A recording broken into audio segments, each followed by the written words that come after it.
As historic wildfires spread across the western United States, there is growing concern about the issue of climate change in American politics. In California alone, more than 3 million acres have burned across the state already this year, resulting in the damage of more than 7,000 homes and businesses. Scientists have concluded the growing number of fires is a result of climate change. But some voters still remain skeptical. An article recently published by Axios titled "The New Politics of Global Warming" explores the nationwide divide over the topic of climate change. This despite the growing number of incidents of global warming nationwide.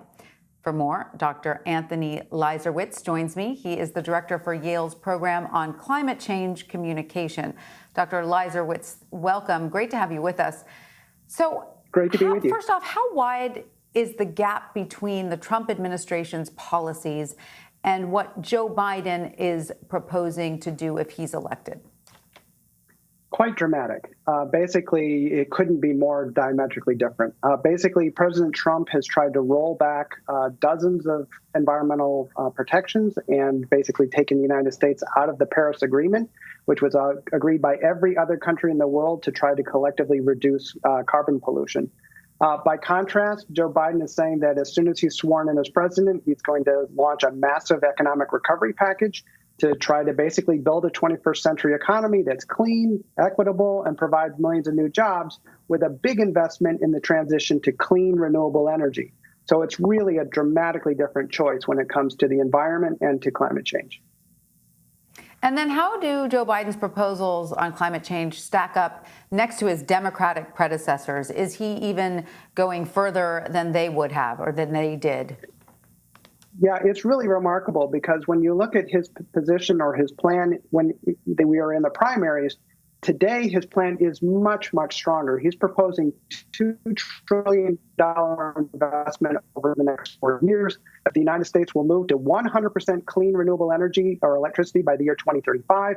That will have a zero pollution standard for all new commercial buildings, much stronger car fuel efficiency standards, and so on. So it's really a much more bold and aggressive plan than we've ever seen before actually put forward by any presidential candidate. Okay, so politicians may still be divided on how to address climate change, but where do scientists land? And also then where do voters land? Yeah, great question. So there have been multiple studies of the scientific community, and basically they all have converged on the same basic finding that 97% plus of climate scientists are convinced that global warming is happening and human caused. Okay. And yet we know from our studies of the American people that many people don't yet understand that there is just overwhelming scientific consensus about the fundamentals of this problem. So that said, we also know that there's... Oh, go ahead.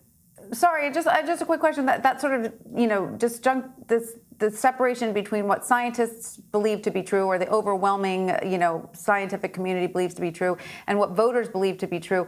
Why is there such a divide? Is that a fault, of the communication of the scientific community? So 3 main things. One, scientists, this is not their day job, is to go out and communicate to millions of people. So they need to do a better job. A second major role has been the media. The media has too long put a climate scientist next to a climate denier on television, and the layperson at home just says, oh, well, then it looks like it's 50-50. But even more importantly, there's been a massive, very well-funded, very well-orchestrated and sophisticated climate misinformation campaign, particularly from the fossil fuel industry that's been been conducted over the past 20, 30 years. It's been pretty effective at confusing people and giving them the sense that the scientific community is still undecided, when in fact, like I said, there's overwhelming consensus on the fundamentals of climate change. So, as I'm sure you are aware, Doctor, recently the president made a visit to California. While millions of acres burned, he denied climate change, even contradicted what climate scientists are telling us.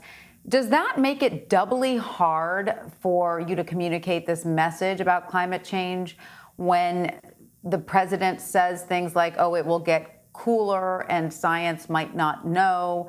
That seems to politicize science, which shouldn't be political. That's exactly right. And more importantly, the climate system does not care if you're a Democrat or a Republican. It's not like the hurricanes are only destroying the homes of Democrats and not Republicans. It's not like the wildfires were only destroying the homes of liberals and not conservatives. The climate system does not care. We are all at risk.